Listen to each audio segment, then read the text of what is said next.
Aku pian. Lek cilik. Tak tuku pentol pian. Aku pian. Beto malih kali anake yoga-yoga kula niku. Lek yogane jenengan nek diparingi sampeyan. Nek paringi dhuwit tak nggo le. Aju kula nggih dadu. Aduh. Ketoke nggih utuk tok iki. Ya generasi penerus iki. Ya nggih. Menika ngeten Mbak Niken. Beliau Pak Dewan menika rawuh. Oh, ngoten. Nggih, Pak Dewan menika kersanipun minggah pepanggungan. Tak tambahane karo Widyawati Mbak Niken nggih. Kersanipun gayeng. Monggo Mbak, kalih-kalihipun jumeneng nggih. Menika sesarengan Bapak Dewan minggah pepanggungan. Monggo. Tuk.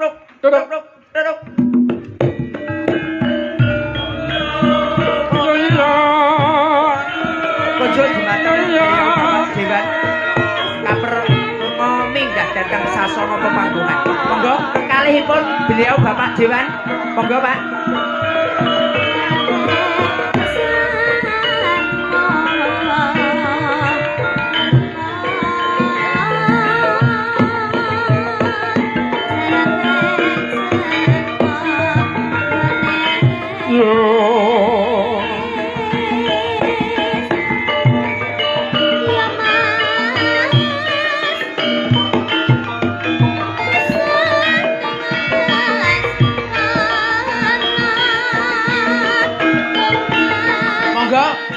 Dewan monggo minggah panggung. Monggo Salah dalu monggo. Monggo. Atau perwakilan beliau Bapak Kepala Desa napa pripun Pak Sekdes menika tesih wonten wekdal setunggal Kamis nggih. Monggo. Pak Dewan minggah pepanggungan monggo.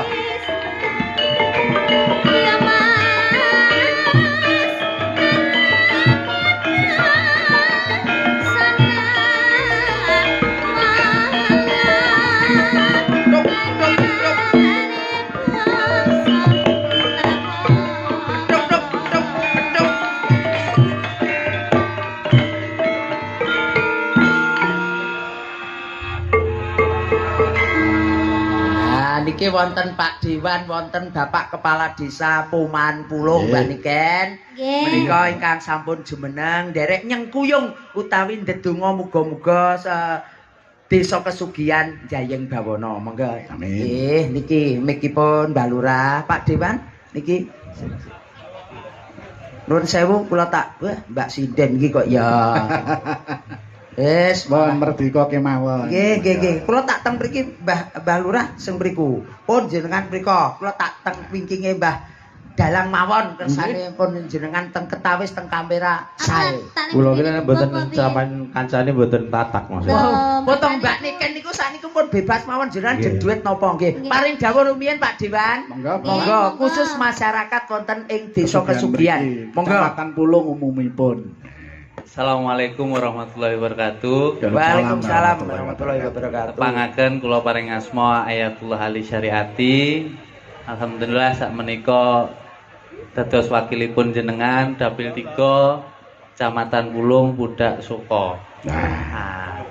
Ngebel kali ngebel. Kula kinten kok ngaten amargi niki pertama kali kula teng mriki. Nggih mugi-mugi desa Sugihan kok singgahan. Desa Sugihan.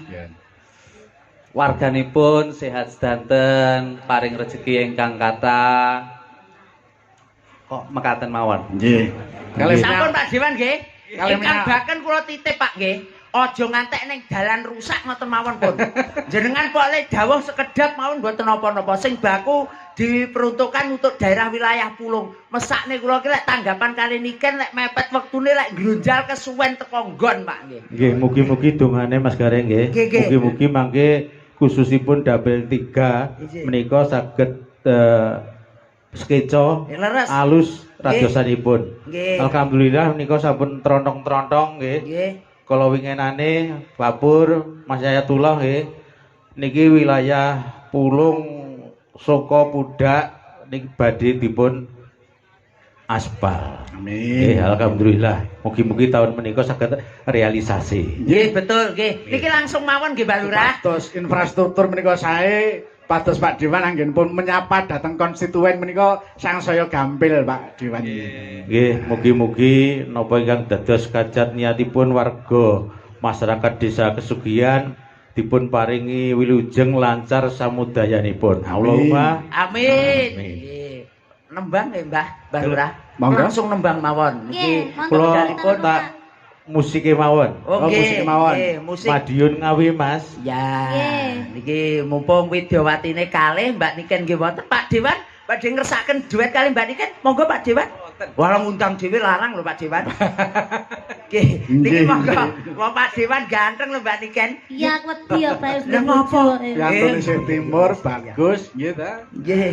Ya monggo Mas Madiun Ngawi. Sesarengan Aku menika. tak mimik sih ya Pak. Nggih, nggih siap. Sampun diparingi bunga Mbak Niken niki nggih. Nggih, matur nuwun. Alhamdulillah niki wah jantenan Mak Sangi Nggih. menika pripun kula namung derek Oh, panjenengan. nggih. Awit menika wekdal pun ngangsek Nggih. dalu. Mbok bilih menika tambah setunggal lagu melih napa pripun kula namung derek panjenengan Mak Sangi.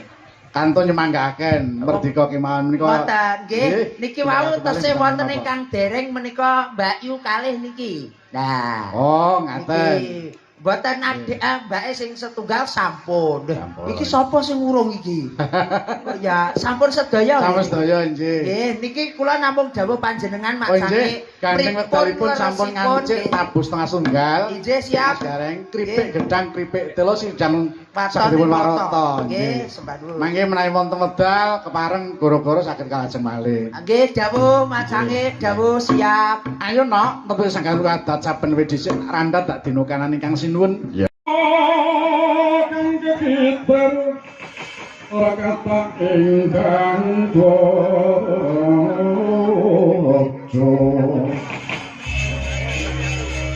Ora kata ingkang dojo yang layu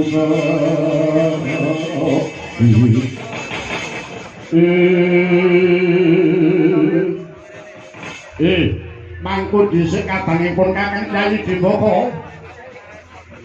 Ana dawuh Kang Prabu Hamsa. Titikan ganiku sasebadan jeneng sosok ngarsane si Prabu Duryudana. Wigati bakal tak kanthi sagompol tunggalipun trampet Gor Ngamarta Gorati apa dene Praja Madura.